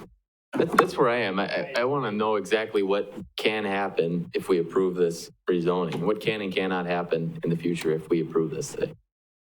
Well, and I think that the neighbors need to know the cottage concept, because I don't think they're going to want that in that neighborhood. And I don't think they really are clear what a cottage concept is. So I think that needs to be shown and told as well. And the owner of the property, Mr. Hassreiter, and the developer, Mr. Faber, I appreciate the fact that what you're trying to do for the city. I do appreciate that. I mean, we need housing, and we do need that. It just needs to come in such a way that that we can get it approved. So I think I strongly suggest an approval to send this back to city staff, and city staff, when they bring it back, give us something that we can really look at, because this wasn't, I don't think, what we should have seen. Any further comments from the commission? I completely agree. I think it's just too vague. There's too many variables. We don't know what's going to potentially go in here. Duplex, a single family, townhouse. There's too much there. It doesn't. Any of that doesn't even fit into this neighborhood anyway. From what I'm. Mr. Mayor, I don't have anything to see. Sorry, Quentin. Would you like me to show the concept plan that he originally kind of thought up about or drew up about? No, because that probably would have helped be in the thing, because even if that's still the concept, that's not necessarily what you're asking us to approve tonight. And because if we would have approved what we are doing here, we just put up, X amount of duplexes. And I'm not opposed to duplexes, but you can't go in a whole single family area and just put up 80%. Yeah, no. So I would think you would be wasting your time in doing that. I would ask that the developer, I would apologize for the fact that you have to go through this, because I do appreciate what you are doing and the owner of the property. And I'm going to request that this go back to staff and we bring something back that is credible so that the citizens that live there can see. But we can't just come back and say, let's approve something, but we don't know what we're putting in there. I do have some answers for some of the questions they had. I don't know if I really want to go down that route without having something to actually show the citizens. I think you're just going to be throwing darts at the dartboard right now. If anything, hopefully you heard what the citizens there are looking for and can kind of mold that into your plan. Much like, what would be great is when we saw this before with the Northridge Church and the citizen here that wasn't really happy with stuff. And man, they went together and that was awesome to see. That's really, really nice to see. Now, we're not going to have this luxury here, but I think you did get some very good information tonight from the concerns of the people that live there. And you can incorporate that into bringing something back with city staff that we can hopefully get approved. Yeah, and I certainly sense and understand the Plan Commission's frustration. There is an order of operations, which makes it challenging for staff. I know that you want to see more and you want to understand more, but the challenge with us bringing this forward at the same time of rezoning is then there's an expectation that that's what gets approved as part of the rezoning, and there's no commitment to that. We can't force it. So basically, I think there was some benefit to bringing this forward because you could see the neighbors' concerns. Now, Mr. Faber, I think we gave him some options of how to bring this forward. You could do a planned unit development, or you could request a rezoning for TR6. He wanted to try the rezoning first because that made sense on that level. If the rezoning goes, then you can start the next steps with the plat. So I don't want to think that this was just staff's concoction that we came forward with this, and we have to come forward with the application that's brought to us. And based on the comprehensive plan amendment change recently, it seemed to be an area suitable for duplexes. I agree, 19 duplexes is a lot in this area, but our recommendation is based on what the comprehensive plan shows. So we feel that based on that decision, we had public hearings for that. It would be suitable based on that. Given the neighbors' concerns, we certainly understand that doesn't seem to be wanted here. So I think there was value here to this. I hope people don't feel like there was a waste of time. We got a lot of good public input. We will work with the developer closely. We can even set up neighborhood meetings or do things like that to try to address some of those concerns. We tried doing that concept plan with the planned unit development last year with that smaller piece, and we had the same result. So we tried it that way first before the rezoning. That didn't work out either. So we're just, there are a number of steps to get to the type of development that Mr. Faber wants. This was one option to go that way. It clearly wasn't the option that was desired by the Plan Commission, and for that we apologize. We're just trying to follow through with what the comprehensive plan said, but we certainly heard the comments here tonight. I've got a lot of feedback from the public, and we can continue to work with the developer, property owner, and the neighbors to try to resolve this. So happy to do that and come back with a better product. Great. Any further discussion? No, and so the motion is to send it back to city staff. Basically, we have enough direction, I think, for input.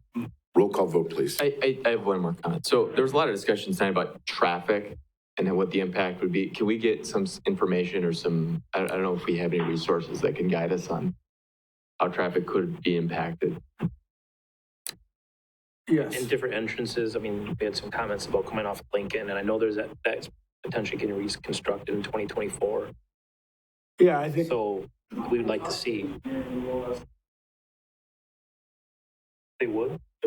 Yeah, and I know Lincoln is set for 2024. That section for reconstructing. Yeah, we did get a grant. So that would definitely be something you want to build into that too. Yep. Yeah. So I don't want to get too far down the weeds here, but one of the options was to reroute the road. So one of the access points was off Lincoln, which would address some of the concerns that the neighbors had. Again, that's not part of a rezoning request because we're strictly looking at the zoning. And we'll bring back, we'll come back. I don't think we're ready right now, but I mean, we'll come back with some additional information. If there's other things that the Plan Commission feels, get in touch with us and we'll certainly provide the data and work with the folks here. And I think that's great. I mean, which I know we really can't do. I mean, we try to do, but we can't. But imagine if you were one of the folks at Birch or Cypress and all of a sudden now you've got all these cars going there, then we have to communicate to them to let them know, hey, this is how it's going to be different, but this is how it's going to be okay.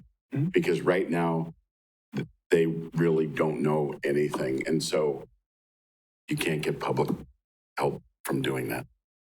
However, I will say to the public that's here, thank you for coming. You have no idea how this helps us as elected officials, because so many times we don't get public input. And so we go do things and then we kind of get hit after. It's very helpful to have public input. So thank you very much. Roll call vote, please. Mayor McManus. Yes. Banks. Yes. Caprillion. Yes. Akinic. Yes. Rosendich. Yes. And Wood. Motion carried. Thank you very much. Item number 9, presentation and discussion on the 2021-2025 City of Marshfield Capital Improvement Program. Presenter Dan Connect, Public Works. Nice job clearing the room, Dan. What happened?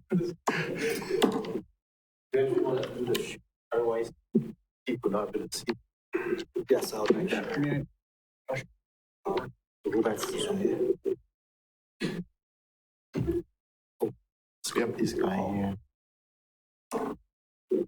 And do the share screen. The green one. Oh. Then select the PDF. Okay. Is it you, Dan?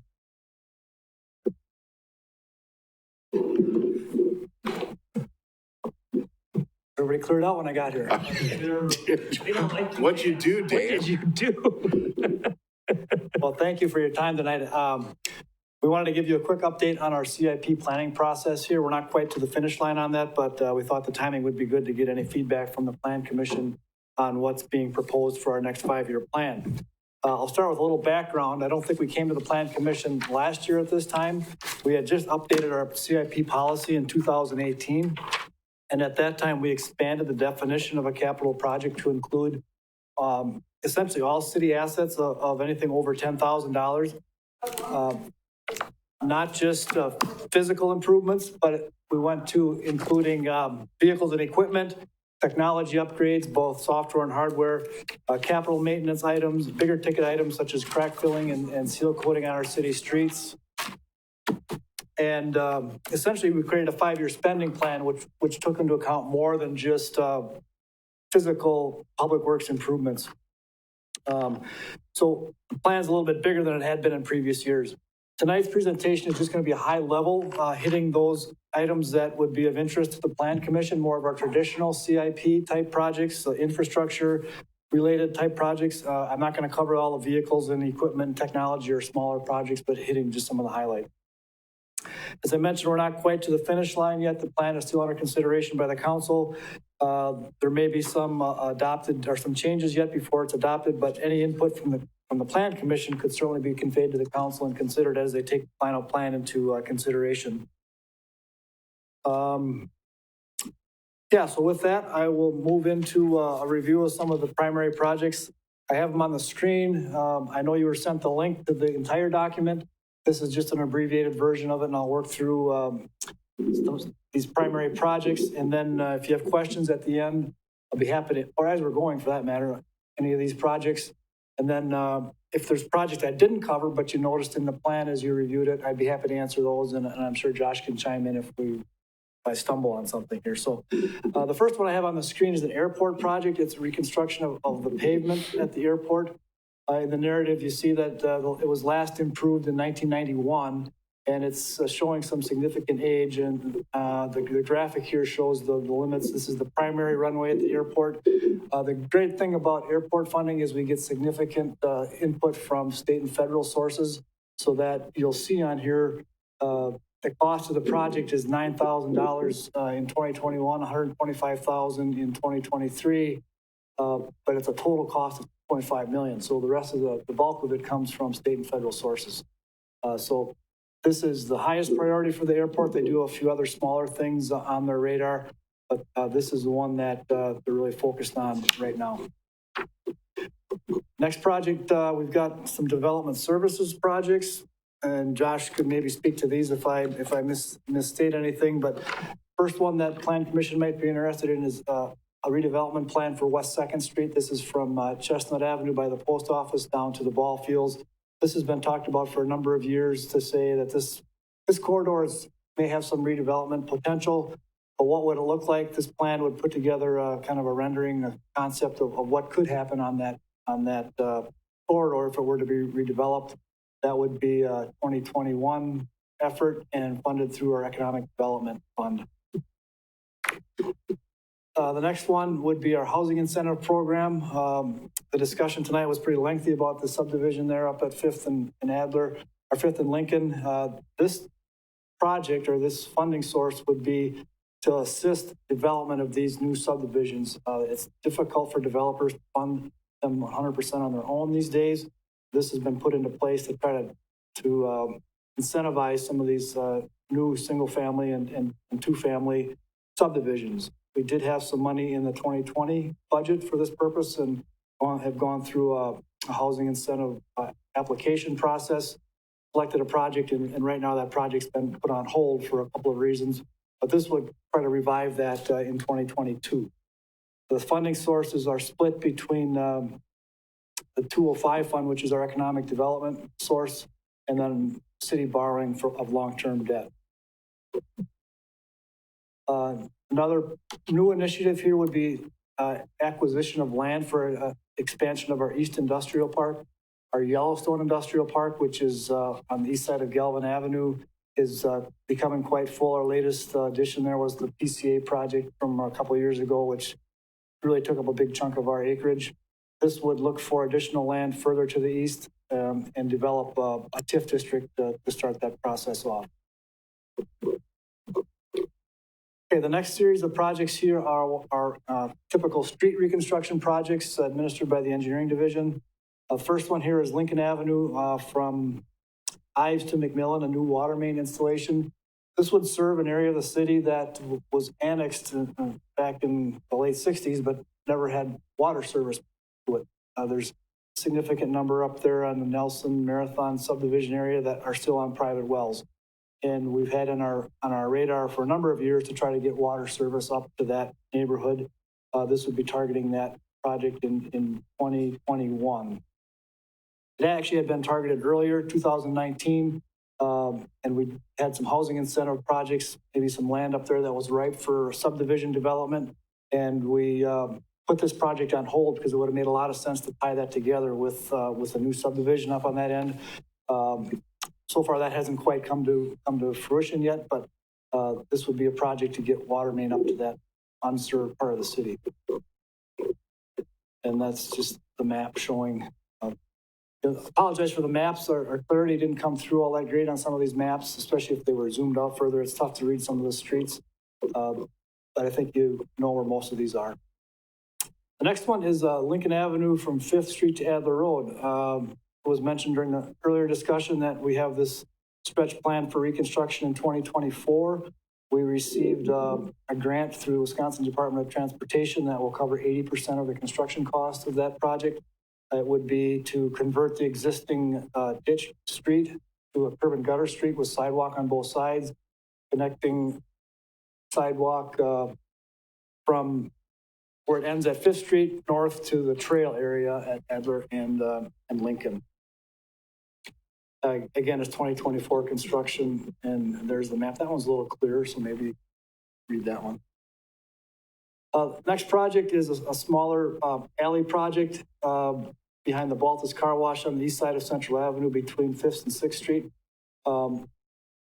This one, I just wanted to mention it that we've been very fortunate in being able to reconstruct a lot of our downtown alleys and parking lots over the last, say, 10 years, and including some major work on Chestnut and Maple.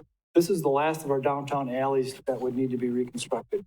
And it's pushed out to 2025. It had been on the docket a little sooner, but there are some properties on that east side of the block near the corner of Maple and 6th Street that are for sale, possibly some redevelopment potential there.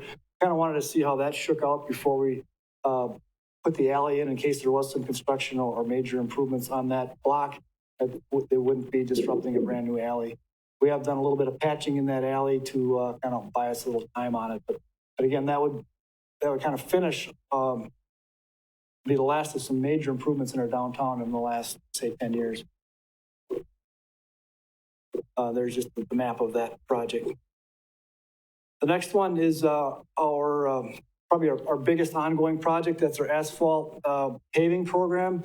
Each year, we target about $2 million put toward asphalt paving. And there's two categories that we work on. It's the mill in place is what we do in our residential streets where we have typically ditched sections. We do some re-ditching, replace driveway culverts, drain tile on the bottom of the ditches. The existing asphalt gets ground up in place with a big milling machine, then it gets reshaped and a new 3-inch lift of asphalt gets put on those streets. We've been doing that for a number of years now, and it's been a very successful program.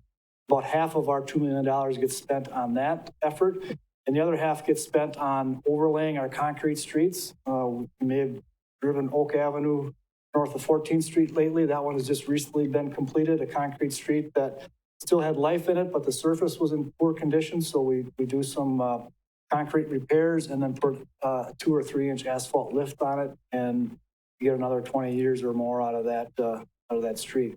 So this is a program we have every year, and again, we target about $2 million a year for it. So you would see this project actually 5 times in this CIP. I won't go through all of them, but we develop a list of projects usually in time for the budget. So in August, we'll probably update our 3-year list of projects, and then we show those on our website. So the specifics are out there. They're not all included in the CIP here of which streets are actually covered.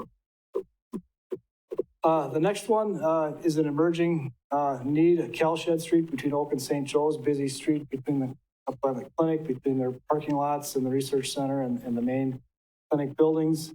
It was paved in 75, last overlaid in 1998, and if you've driven it, there's some rough spots in it. We can't really fit the entire project in our 5-year window here, but we are starting to look at, or planning to start to look at some engineering on it in 2025, and maybe a reconstruction of some sort in 26 or 27. It's out there a ways, but we thought it was important to get it on the radar. Is that street going to make it 25? Yeah, you could ask. Been there a lot in the last couple of weeks with the pretty rough. Yeah, good question. We've got several that may not make it as long as we'd like them to. We end up having to do some patching on those to buy us a little time, and that very well could happen here on Calshed, because you're right, it is. Yeah, and I'll be honest, it's a struggle every year to prioritize these projects. There's never enough money to go around, and there's a lot of priorities and a lot of opinions on what the highest priorities are. But it is a struggle to get these projects in the program. Again, there's the map on that one. So we move into some parks projects next. This is a trail project on Adler Road, actually just down the street from the trail we talked about recently. This would take it from Sycamore to Weber Park, and this is the highest priority that's been identified for improving our trail system. And normally, a project of this magnitude probably wouldn't make it in the CIP just because of other street priorities. Trails tend to take a second place or lower as priorities go. But we did apply for a grant on this project, and this is assuming that a grant would be available to us. The project is about $530,000 project, if you notice the numbers there, but the grant would pay for about $365,000. So this would be a case, if we don't get the grant, the project doesn't go forward. But right now it's in here as a placeholder. Grants were submitted in late March, early April, I think. We will find out in July or August if we were successful on that. For now, it'll probably stay in the CIP, but it could be a different picture next year if we don't get that. And that's the area that the trail is located. Other parks priorities, there's some significant improvements planned for Brain Park. They're starting a few years out here, but these are all tied to a recent master plan that was done for Brain Park. There'll be some I didn't put it in here as a project, but there's also a forestry-related project to deal with some of the ash trees that are in the wooded area of the park. That's the first step, and then some of these other improvements will kick in with the softball field, tennis courts, shelter area, parking lot, and so forth. Starting in 2025 and moving out into the future.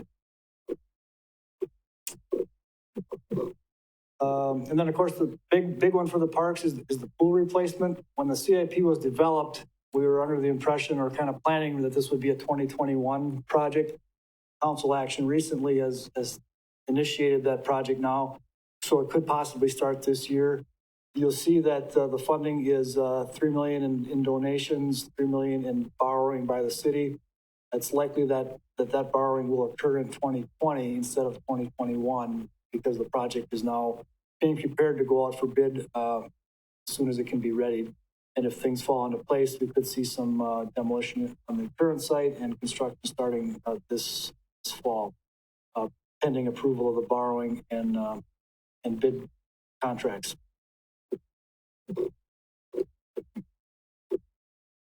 Okay, let's see. All right, so then next grouping I wanted to talk a little bit about is some of our wastewater utility plans. We've been on a kind of a cycle of upgrading our lift stations. This one, the Manville lift station, is located at Highway 13 and Man Road. Planned for 2021. We're actually in the engineering phases of that right now. Will likely be bid out this fall. These wastewater projects are funded through user fees. So when you pay your sewer bill, a portion of that goes towards capital projects. The wastewater utility is in great financial shape, so they're able to fund their capital needs through the user fees without incurring long-term debt for those things. So that's one of our lift station projects. I'll just jump ahead here quick. We also have some upgrades to our Lincoln Avenue lift station. This is located on the east side of Lincoln, just north of Briarwood, little building there off to the side. You probably noticed it there. We've done some improvements to that station over the years, but this would update the electrical controls and modernize the technology in that lift station. And backing up to this phosphorus removal, we are under some requirements from DNR to reduce our phosphorus discharge levels. All wastewater utilities in the state are, and Sam's done a great job of identifying some strategies to get us to that point of meeting these new standards. But it's not going to be cheap. So he's targeting some pretty significant dollars in the next 5 years to get us toward that goal of phosphorus reduction. And he's taken some steps already, so I think we're in good shape on that. But it's going to be a costly project as we go forward. And then I didn't include on the list here, but there are a number of standalone sanitary sewer replacement projects. We've still got a fair amount of old clay tile sewers in our city, especially in our core downtown area. And over the next 5 years, we do plan to start replacing some of those as funding and are coordinating with our other street work as those plans merge together. We do have several areas we want to replace sewer. We do work with the water utility when we have those types of projects. They have their lead water service replacement program, and often when we're in a street doing sewer work, they'll also be talking to property owners about any potential lead service replacement that they would like to do. So we've developed a pretty good relationship working together with them on these types of projects. So those are the highlights that I wanted to hit here. There's a lot more in the CIP, so if you're interested, you can feel free to dig into those things. I'd be happy to answer any questions on the projects that I've covered or anything that I haven't covered. If there's any questions hanging out. Questions for Dan? I guess it just came up. I just thought about it. The 17th project. I know that there was a lot of talk about trying to push that forward. Is everybody moving on that? Yeah, that is a major one that I missed here. I'm glad you brought that up. It was currently programmed in the CIP for 2023. This is 17th Street from Maple to Peach Avenue running through the fairgrounds. The scope of it would be a total reconstruction to convert the ditch street to curb and gutter, sidewalk on both sides, improve access to the hockey building and the fairgrounds, and so forth. Council took action last Thursday to move it up to 2021. So that's, as the final dust settles in the CIP here, it looks like that project will be advanced to 2021. And it's an overdue project. It's been on our books for a long time, and it's one of those that seems to get pushed back, but looks like the time is coming up. Any further questions? Nope. All right, thank you, Dan. Thank you. Item 10, alternative sign permit request by Packaging Corporation of America, PCA, to allow for directional signage located in the public right-of-way along South Galvin Avenue. Presenter Josh Miller, Development Services Director. Thank you, Mayor. Just gonna share my screen again. Oh.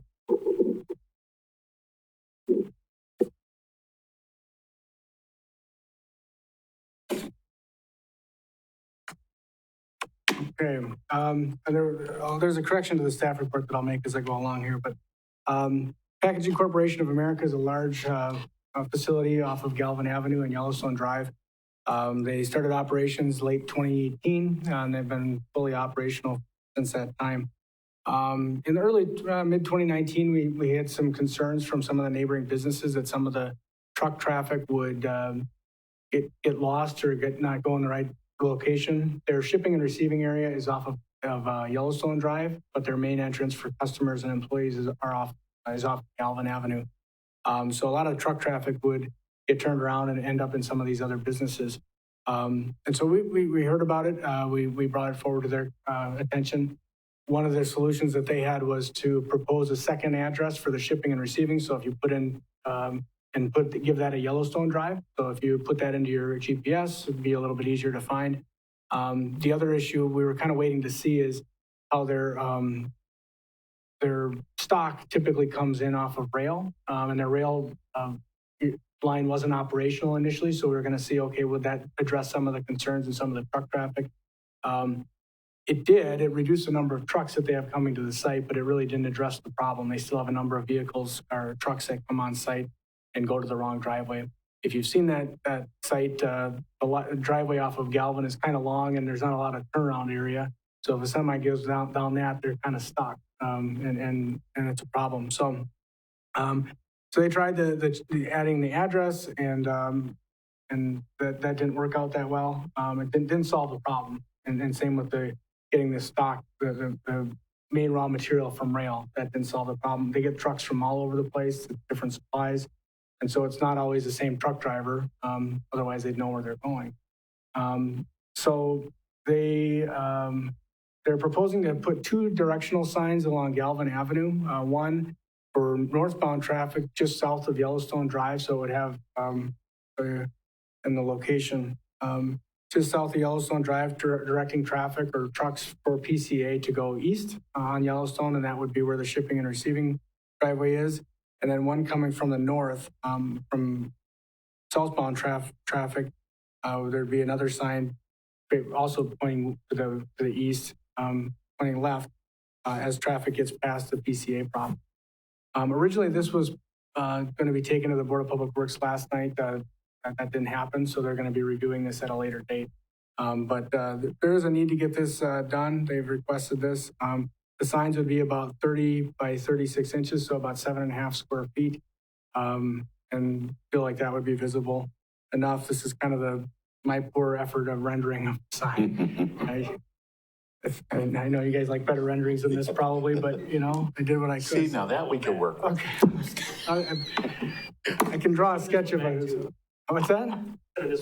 Okay, yikes. 0 for 2 tonight. So basically with that, staff would recommend approval. Obviously, it would need approval of the Board of Public Works as well, but with the following conditions: a maximum of 1 sign would be allowed in each direction. Signs may not exceed 10 square feet in area. The exact locations of the signs may be modified and approved administratively, and then any conditions added by the Board or recommended by the Board of Public Works. That I take any. I have a question. Go back to the map where the signs were. Is the sign on the opposite side of the street of the actual business? of the sign one from north? It Yeah, looks like so- it's on the other side of the street. So the business is on the east side you can see the red rectangle there for PCA. Yeah. This would be a sign for southbound traffic, so they'd see it on, where signs are facing them, they'd see it on the right side, but the sign would be facing or pointing to across the street to go to Galvin. Okay. If that's not the right location, maybe a little further north, there may be some trial and error here, but I think the main thing is to try to get the trucks into the right spot. Is the landowner okay with that sign going? Who owns that? Well, this would be in the public right of, that's why it's coming to the Plan Commission and would eventually go to the Board of. Got Good questions. Any other questions? Nope. All right. So is there a motion to approve the alternative sign permit request? Motion by Mrs. Banks, second by Mr. Caprillion. Any discussion? Seeing no discussion, roll call vote, please. Mayor McManus, Yes. Banks, Caprillion, Yes. Hockenich, Yes. Rosendich, Yes. Wood. Motion carried. Thank you. Item number 11, any items for future agendas? We will be having a code amendment to address the issue with the salvage yard, and then I don't know when it'll be ready, but obviously we'll be bringing back the that subdivision that we talked. Okay. Item number 12, staff updates. I don't, as you know, Evan has departed from our staff, and so we are working on getting a new person in here. Should be here before our next meeting. I don't know that they'll be ready in time to be presenting. A lot of pressure here, but we have them at least come and introduce themselves. Great. Any questions for Josh regarding those? Nope. All right. Thank you, Josh. Thank you. Is there a motion to adjourn? Motion by Mr. Rosendich, second by Mrs. Banks. Thank you all very much. We are adjourned.